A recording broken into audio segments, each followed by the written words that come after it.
Hello everyone, welcome back to another video on the JayBee Milly channel. I am JayBee, and a couple of days ago now, maybe it was yesterday, we released our video breaking down an article posted by Collider reporting on IMDb's top 10 Scooby-Doo TV shows, and we had a lot to say about that list, stuff that we agreed with and stuff that we quite heavily disagreed with, and it turns out that Collider has done another article reporting on the top 10 Scooby-Doo movies, and so here's what we think about it. This is our reaction to that, and as you can see, number 10 we have Scooby-Doo and the Reluctant Werewolf bagging a 6.7 rating. Now I will admit, it is a little bit odd to see this on a top 10 list, bearing in mind this was posted on the 1st of January 2023, so we should have stuff from, all the way back from Boo Brothers all the way up until Trick or Treat Scooby-Doo, and so it is a bit bizarre that this is on here. But again, it is a very nostalgic movie for us. I remember really loving the movie when it came out, and the thing that really stuck with me is that I really wanted to see Googie come back. I know a lot of people on the internet have said, isn't she just Daphne? She's pretty much just a reskinned Daphne. And I kind of see that, she's got red hair, she wears the purple. But I do kind of feel like they should have maybe utilised the opportunity to give Googie another shot at things. But regardless, let's see what Collider has to say about this pick. Scooby-Doo was an instant classic when it was aired back in 1969 and would receive several spin-offs. One such spark to keep the franchise feeling fresh was the introduction of Scrappy-Doo in 1979. Fans were fun following the overly confident nephew of Scooby in numerous shorts, TV series, and eventually a series of 3 films, including Scooby-Doo and the Reluctant Werewolf. This would be Scrappy's last appearance until the 2002 live-action installment. Scooby-Doo and the Reluctant Werewolf follows Scooby and Scrappy, both voiced by Don Messick and Casey Kasem, who voiced Shaggy for 28 years, as they gather at Dracula's castle for the Monster Road Rally. In a fun twist of events, Shaggy is turned into a werewolf, and it's up to his pals to help him win the race and transform back to human form. Not much to say about this. I think unlike the episodes of the TV show and stuff, I think there's a lot of the direct-to-video movies, or I guess maybe we'll see some theatrical movies on here, that make me think I kind of need to go up the list to see what beat out on the Reluctant Werewolf, and eventually when we look at a whole picture, what the Reluctant Werewolf kind of knocked off that number 10 spot, because potentially we're going to see some fan favourites that don't make it on this list that people will think are a bit better than Reluctant Werewolf maybe, so let's just see what number 9 is. And the number 9 spot is Scooby-Doo and the Ghoul School, a nostalgic favourite of mine, and I think a fan favourite, especially after the resurgence of the Ghoul School girls, the Grimwood girls, in stuff like, I think it's Okay, Let's Be Heroes. We still haven't seen that. That was actually going to be our Halloween special review this year, but we've had to rejig things because a lot was going on at the end of last year. So if you do want to see that review of that Ghoul School special, we will definitely get that to you guys. Now, my personal feeling, again, like with all of this list, I guess, because there's so many movies, it's a case of what did it be, what was it beaten. So I think it's good in front of Reluctant Werewolf, to be honest, because I think the thing with the Ghoul School is it was such a unique take. I mean, the only real criticism I have is that because the whole gang isn't there, it's sometimes struggled to feel like, quote, true Scooby-Doo. There's not much in the way of a mystery, it's more of a villain to be overcome, but there's plenty of fun here, and the Grimwood girls are amazing, the voice acting is on point, and actually I do think it's one of the situations where Scrappy is a really helpful member of that dynamic with, Shaggy and Scooby, considering that he's the one that's proactive in going after these villains, and I guess really driving the plot forward. So really love Ghoul School, but Collider had this to say about it. Scooby-Doo and the Ghoul School is part of a series of made-for-television specials alongside the Reluctant Werewolf, and once again stars just Scooby, Shaggy, Scrappy, and not the entire Mystery Inc. gang. Upon being hired as gym teachers, the 3 friends soon figure out that Mrs. Grimwood's finishing school for girls is a school for paranormal students. Frightened upon their realization, the trio is introduced to the students to Bella the Vampire and Dracula's daughter, Winnie the Howling Werewolf, the reanimated Elsa Frankenteen, Phantasma the Ghost, and the youngest of the bunch, Tanis, the daughter of the Mummy.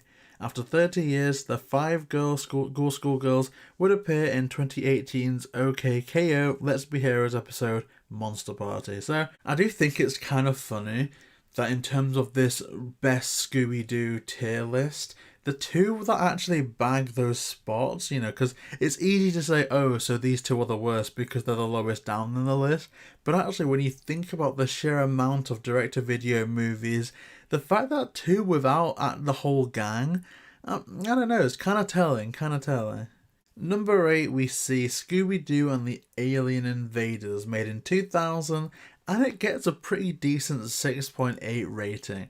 Now, initially I'm kind of thinking, surely this deserves to be a bit higher up in the list. I mean, I think if we're talking about purely animated Scooby-Doo projects, I would hesitate not to have this in my top 3 at least, but that's my own personal feeling, and just going through the vibe of the channel and just what I've heard from other people. Say, for example, when we reviewed the episode or the movie on the podcast more than a year ago now with Milly, I know that her trepidation going into this, and even after the movie, she kind of felt vindicated in that it was clearly a Scooby-Doo project, and there were the Scooby-Doo elements there, but it almost leans a bit too heavily into science fiction.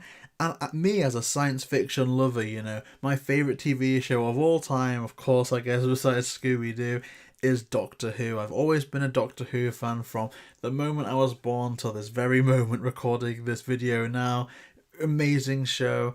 So I can't really dispute it, I think I love Scooby-Doo and I love sci-fi, so is it only natural that I love Scooby-Doo and the Alien Invaders?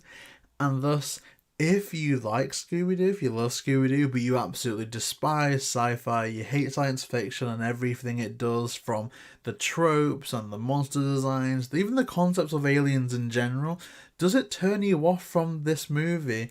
I kind of think it would do, Not for me personally, but I can kind of understand that this has got quite a divisive score. And I'm pretty sure if you look through the entirety of the Mook animation lot, I mean, that's my only prediction for this video. I do expect every single Mook animation movie to make it onto this list, but I think it is the kind of universally least popular out of the 4. You may have to correct me on that, but I'm pretty sure it is the one that people regard to be the weakest. So for all, I would personally put this at least number 3, depending on what else we have on this list. I guess I can kind of see it, but going into the article, it says, most known for depicting classic monsters and horror creatures, Scooby-Doo and the Alien Invaders was a playful step into science fiction, playing much like campy UFO flicks from the 50s, depicting strange encounters with extraterrestrial life. The story finds Scooby and Shaggy lost in the desert and abducted by aliens. However, not is all as it seems. Alien Invaders sees the entire gang with an updated voice cast, including Scott Innes as both Shaggy and Scooby, Mary Kay Bergman as Daphne, in sadly her last role before her passing in 1998, BJ Ward as Velma, and Frank Welker in his long-standing vocal performance as Fred. The cast also features a hippie love interest, Crystal, and her dog Amber, both voiced by Candy Milo. For Shaggy and Scooby, drop head over heels for. So, yeah, I mean, there are a lot of reasons why it divided people, and I was just going, I hadn't read the article obviously, this is more or less a reaction, so I was going from what I know by, what I've heard from Milly about why this is divisive, but the fact that Collider has mentioned that sci-fi element, yeah, I can kind of see that this was divisive, but do leave your list in the comment section down below.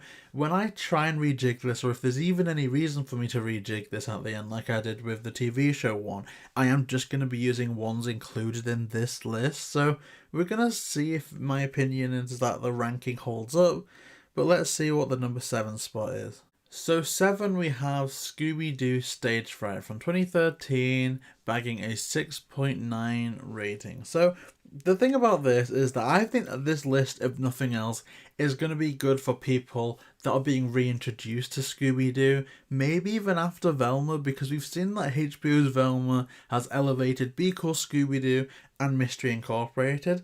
And it wouldn't surprise me if some of the people that have gone to those other Scooby-Doo shows are also now at the stage where they're looking for new Scooby-Doo movies to watch that they missed out on. So I think obviously the go-to are the Mook Animation ones. They've probably seen them already for nostalgia. But I do think there's a lot of unsung heroes that have been released in the last 10 to 15 years or so that I'll guess a lot of people don't speak about outside of the community, purely for the fact that they don't have nostalgia for it. And I definitely think Scooby-Doo Stage Fright is a worthy contender. I think, again, gut feeling just off the bat, maybe I'd put it number 6 or 5 depending on what else is on the list. Definitely a little bit higher, but I do like this spot for Stage Fright because there are some problems that I had with the movie about the ending maybe dragging on too long, but in terms of the story and the acting and just the overall direction of it, I think Stage Fright's one of the better ones that we've had relatively recently. I mean, bear in mind, this is 2013 and it's about 10 years ago now, which is absolutely crazy. So let's look at the article. Let's read about it a bit. Scooby-Doo Stage Fright takes a page from The Phantom of the Opera, featuring a villain named the Phantom who haunts an old opera house. As Fred boasts his guitar skills, the gang travels to Chicago to appear in Daphne's favourite show, Talent Star. They are made aware that the old opera house is haunted. The Phantom is hell-bent on a certain contestant winning the contest. However, the hijinks never end as multiple phantoms are revealed. Stage Fright features an even further updated voice cast, including Matthew Lillard as Shaggy after playing the character in the 2002 and 2004 live-action films, prolific voice actress Grey Delisle as Daphne, Mindy Cohn as Velma, and returning as always is Welker as Fred, and voicing Scooby providing their vocal cords and guest appearances are notable Vivica A. Fox, Wayne Brady, and Peter McNeil, as the gang tries to unravel the mystery of the Phantom in a classic revealed hoax. I think that's interesting that, I guess because chronologically it's the first one featuring Matthew Lillard on this list, but I think the first one is actually Abracadabra Doo, if I'm not mistaken. Again, maybe you'll have to pick me up on that, but I do like that cast. I think that whole team is my ideal Mystery Inc. I mean, for all I love Matthew Lillard, I'm always going to have that nostalgia and love for the cast of What's New Scooby-Doo, which is the same as this movie, except in replacement of Matthew Lillard, we have Casey Kasem. So maybe that's the group that I really love. But Matthew Lillard is such a good contender that I kind of feel like it's more or less on a level. Now, you can talk about the roles for the others as much as we want, but in terms of the core dynamic of all the cast, I think this is the sweet spot from Stage Fright. So let's look, because we're nearly at the top 5. We're not quite there, but I am curious to know what IMDb does think about Scooby-Doo movies. And at number 6, we have Scooby-Doo Abracadabra Doo, which I kind of feel is slightly... I mean, it has an edge over the rewatchability phrase on regards to Stage Fright in that it's, I guess, easier to watch, it's more digestible, there's less twists and turns. I mean, you could argue that that makes it less ambitious, and definitely I'm not disagreeing with that. But in terms of a more universal appeal, I can see where Abracadabra Doo gets its edge. Again, I kind of would put this a little bit lower just by virtue of how low down the Alien Invaders was, but I'm not making such a big thing of it because I do feel like this is a pretty good contender for one to rewatch, or I guess to watch again if you're new to Scooby-Doo and you've missed out on some. And this is quite old now, really, and I do think that I was right ultimately about Matthew Lillard because this is 2009, so quite a bit older than Stage Fright. But going into the article here, we see it says, Scooby-Doo Abracadabra Doo follows the gang as they travel to O'Flannery Castle, home of Whirlin Merlin's Academy of Magic, to check in on Velma's younger sister Madeline, Danica McKellar. The gang finds the castle under attack by the legendary Griffin, an eagle creature with a lion-like body. For investigating O'Flannery's past, facing a banshee and a series of suspicious characters, the gang attempts to solve the case. Abracadabra Doo features the first voice performance of Matthew Lillard as Shaggy. Lillard is most recognisable as Shaggy in the Scooby-Doo live-action installments written by James Gunn. While those films failed to rank high on IMDb's user ratings, Lillard's great performance as the frightened and lovable Goof translates perfectly into his vocal performance of the iconic character. Abracadabra Doo is also noted to be a design return for the gang, as they are all drawn in their original trademark outfits. So I guess this is the first one after the What's New era then, so yeah, it's good that they give Matthew Lillard his flowers there. But when they say the live action movies fail to rank highly on IMDb's list, I'm guessing we're not going to see them, but that's neither here nor there. Personally, the 2002 movie for me is up there. But again, if we are just sticking to the animated features for this, I think that works out pretty well, because we've not had a live action for such a long time that I feel like the ones that people will have missed out on are the animated features. And as I say, depending on what we're going to see a bit higher up the list, Abracadabra Doo could very well be deserving of that number 6 spot. It is kind of funny that it mentions Danica McKellar. I mean, followers of the channel will know that she did decline our interview request, but I kind of find it funny because she then did an interview with a mainstream YouTube channel, and it kind of flopped. So I did kind of feel that was a bit ironic, but it doesn't take away from kind of the quality of Madeline Dinkley, who I would definitely like to see return again. So this is the first one that I'm very heavily disagreeing with her, because I do think that Boo Brothers is a good movie, and obviously because it's the first one that started it all, it deserves a lot of respect. Maybe if this flopped, we wouldn't have all the others, Maybe even it would have heavily impacted the Scooby franchise. So no one's disputing that at least the movie deserves respect. But is it better than Ghoul School, Alien Invaders, Stage Fright, Abracadabra Doo? I mean, you can argue it may be better than one of them, but ultimately I'm going to say no. I think this is better than Reluctant Werewolf, but below Ghoul School. So maybe in terms of rejigging this list, I would just move it down to that spot and then let everything follow on from there, but I'm not really agreeing with this at all. Maybe people just have a lot of nostalgia for it, but let's see what Collider has to say about it. Scooby-Doo Meets the Brew Brothers is the first made-for-television movie for the Scooby-Doo franchise, airing on syndication on October 18th, 1987. Like its follow-up installments, Scooby-Doo and the Ghoul School and Scooby-Doo and the Reluctant Werewolf in 1988, they went back and forth using exclamation points after Scooby-Doo. The movie follows just Scooby-Doo, Shaggy and Scrappy-Doo alone on a chilling mystery, featuring the original voice performances of Mezek as Scooby and Scrappy and Kasem as Shaggy. The three pals travel to the plantation of Shaggy's late uncle, left to collect his inheritance, where the ghost of a Confederate soldier and other frightening ghouls haunt them. Scrappy then calls the ghost exterminators the Boo Brothers, made up of Meeko, Freako and Shrieko. As a humorous homage to the Three Stooges, the Boo Brothers assist Shaggy in a series of clues to find the hidden jewels. So, kind of interesting. I mean, obviously you can put into maybe some personal bias on my end, because doing so many Scooby-Doo interviews, I guess I can grow attached to more if they're featuring someone that we interviewed. And in the case of Scooby-Doo Meets the Brew Brothers, we did in fact have the incredible pleasure of interviewing Ronnie Shell, who, if you think you recognise that name, they voiced Freako in this movie. And so if you do want to check out that interview, I'll leave it linked in the description below. But overall, I do think that can't cloud my judgment into thinking that it's better than some of the others on this list. Again, it just deserves respect, but I think this is going to be one of the ones that I do change up a bit at the end. And at number 4, we see Scooby-Doo and the Cyber Chase from 2001 with a pretty good score of 7. So, Scooby-Doo and the Cyber Chase would become the final film produced by both Hanna-Barbera just before the passing of William Hanna. This is the article, by the way, I did just rush into it. But the movie would receive praise for its exciting storyline despite the sad news.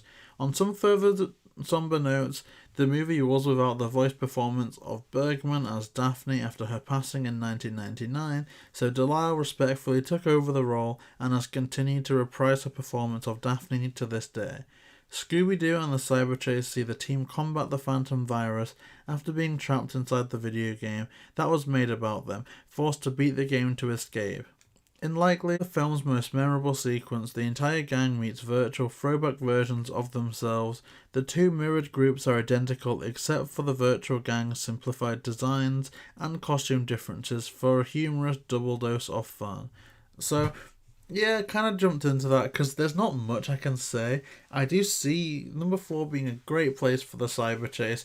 I think there's a lot of people that would have this in their number 1 spot, but I think when we're talking about a movie ranking for, I guess, a major franchise and one where there's a lot of installments, I think when we get to at least the top 5, I think people can make the argument that any single one of them would realistically be someone's number 1 depending on when they saw it, their ideal type of film. So I do think that if they've done this list right, a lot of these, or at least every single one after this and including this, could potentially be a contender for the number 1 spot. So I do like this spot for the Cyberchase, but let's get into the top 3. And at number 3, kicking off our top 3, is Scooby-Doo Camp Scare. I had no idea it was that old, like 2010, so I do agree that this is definitively a big banger. This is an S-tier movie in my estimation. I would, in terms of animated films, I would argue that I could put this in my number 1 spot, so we'll let that sink in. But yeah, I do see this as a heavy contender for number 1, number 2, and so number 3 doesn't really upset me too much. I think it's a good spot for Camp Scare. It does kind of upset me a bit because I want to say that the most recent movie that I've liked, after Camp Scare has been Trick or Treat, and so it's kind of been a very long time since we've had that big banger, at least until what I consider Trick or Treat to be. So hopefully we're going to get some more soon, but I do like the number 3 spot for Camp Scare. Let's go into the article a bit because I can't think of what they could really point out apart from the fact that this is a relatively dark Scooby-Doo movie, especially for the modern era. It's also featuring Mark Hamill, but I don't know what else they can say about that. Scooby-Doo Camp Scare takes the gang to summer camp as Fred returns to his childhood camp, Little Moose, to be camp counselors. However, upon arrival he finds the camp is nearly abandoned. Fred is then told that the campers were scared away by the legend of the Woodsman, a former camp counselor who was driven insane by pranks and returns to seek revenge. This fun summer camp setting makes for some charming laughs and nostalgic scares as the Mystery Inc. gang find those old campfire stories come to life. Featuring the more recent casting of Lillard, Griffin, Cohn and Welker as the gang, Camp Scare features many other renowned voice actors like Tara Strong, often portraying Harley Quinn, Phil Lamar, known for many DC and Star Wars voices, D. Bradley Baker, who is reprising his performance of the entire Clone Squad in Star Wars The Bad Batch Season 2, and Luke Skywalker himself, Mark Hamill. Very weird, actually, reading that they haven't put who Tara Strong, Phil Lamar and D. Bradley Baker are actually playing. It's kind of just they're plugging other projects, so I don't know if this is some weird sponsorship or some brand deal that Collider has, that maybe Star Wars The Bad Batch was coming out relatively soon when this was published, and so they just had to plug that in somewhere. I don't know, I really didn't like that part of the article, so whatever. It is what it is. I mean, yeah, you can't argue that the supporting cast is star-studded, really big fans of Tara Strong, Phil Lamar, D. Bradley Baker, and of course, who in this scene isn't a fan of Mark Hamill at this point? So I do like number 3 spot for Camp Scare, but let's see number 2 and number 1. I do have a chilling feeling that number 1's gonna be what people expect it to be, but let's focus on number 2 for now. Now, in the number 2 spot, we see Scooby-Doo and the Witch's Ghost, which I absolutely love. We've had the pleasure of interviewing both of the writers for this movie, David A. Goodman and Rick Cobb, and of course I do anticipate the description of this to mention that this is the first movie to feature the Hex Girls, who have of course become absolutely iconic within their own right. So I do feel like number 2 is very worthy of The Witch's Ghost, and I do not see a world where number 1 isn't Zombie Island now, and I guess I kind of feel like that's a bit overrated, but we'll get to that when we get to it. But I do love Zombie Island, but I also love Witch's Ghost, and I think that Witch's Ghost could be a lot of people's number one. Like I said, I do like the top four for this list so far, in that I do see every single one of them as a contender for someone's number one spot. So Witch's Ghost is amazing. But going into the article here, it reads, in a play on the Salem witch trials, Scooby-Doo and the Witch's Ghost follows Mystery Inc. to the fictional New England town of Oak Haven, looking to turn the town's history of witch trials into a tourist location. Invited by famous horror writer Ben Ravencroft, Tim Curry, he explains to the gang how his very own ancestor, Sarah Ravencroft, was an evil witch. Her ghost eventually starts terrorizing the town. Meanwhile, the town is hosting the Autumn Harvest Festival, and helping draw in crowds is the all-female gothic rock band, the Hex Girls, comprised of lead singer and guitarist Sally Thorne McKnight, Jennifer Hale, drummer and singer Dusk, Jane Weedlin, and keyboardist and singer Luna, Kimberly Brooks, and the band featured original songs for the movie. The Hex Girls proved immensely popular among fans and have returned in multiple Scooby-Doo movies and series. So, yeah, 100%, this has got to be in the top 3 at least, so I'm glad that it does have the number 2 spot. Let's get into, I guess, what's going to be the least surprising inclusion of all. Let's get to that number 1 spot. So, surprise, surprise, number 1 is Scooby-Doo on Zombie Island. Now, for all I did expect this to be in the number 1 spot, even going back to the number 10, I do find it a bit surprising that its IMDB score is only 7.7. I think with how praised it is and nostalgic and beloved, I kind of am surprising that it's getting a relatively low rating just in terms of IMDB in general. So I wonder why that is, if it was like review bombed by purists who thought it was too dark, or maybe there's just not that many Scooby-Doo fans who actively use and vote on IMDb. I do know personally that there's very little that impacts from a rating on IMDb, really, but here we do have Scooby-Doo on Zombie Island, and my initial reaction is I kind of think it's boring to put Zombie Island in the number 1 spot. Like, I know that Collider hasn't decided its IMDb, but whenever people do the top 10 Scooby movies and Zombie Island is number 1, I do just find it a bit safe, a bit boring that so many people put it in the number 1 spot. Then again though, if so many people are putting it as number 1, that can't be for no reason. Like, you can't just not put it in the number 1 spot because people put it on the number 1 spot and you want to try and be different. Like, I think it absolutely makes sense, and if it's so universally loved, 100% it deserves the number 1 spot. Don't just put it to number 2 or 3 just because it's too overrated, because that's not fair either. So I do see Zombie Island being number 1. It's definitely a movie that I've watched time and time again, and so it's good to see it so far up on the list.